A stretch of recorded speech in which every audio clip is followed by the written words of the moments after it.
If you're looking for a dish that feels special but is actually quite simple, this is it.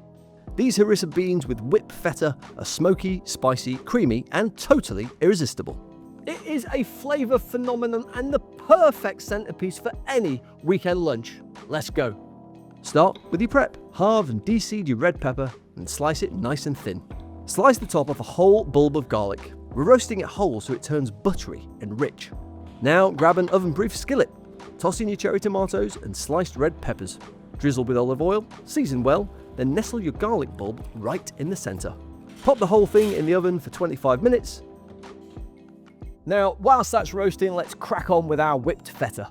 Into a bullet blender goes your plant-based feta, a splash of olive oil, and some cold water. Blitz until smooth and creamy, like thick mayonnaise. Add a splash more water if it needs loosening. Now the magic happens. Take the skillet out of the oven, lift the garlic bulb out with tongs and give it a good couple of minutes to cool. Then squeeze that soft roasted garlic back into the centre of the pan and mash it with the back of a fork. Add your harissa paste and pour in the tin of pulper tomatoes. Now it's time for our butterbeans. Drain your butterbeans and fold them gently through the sauce. Back into the oven it goes for another 25 minutes to get it bubbly and rich. While that finishes, toast up some sourdough and give it a good spread of plant-based butter. To serve, we're going to swirl our whipped feta right into the beans.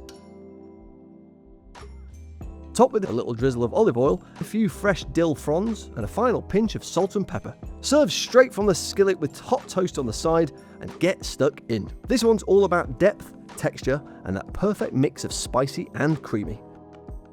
Let us know in the comments if this ends up on your weekend brunch table. Like, comment, subscribe, and we'll see you again next time. See ya.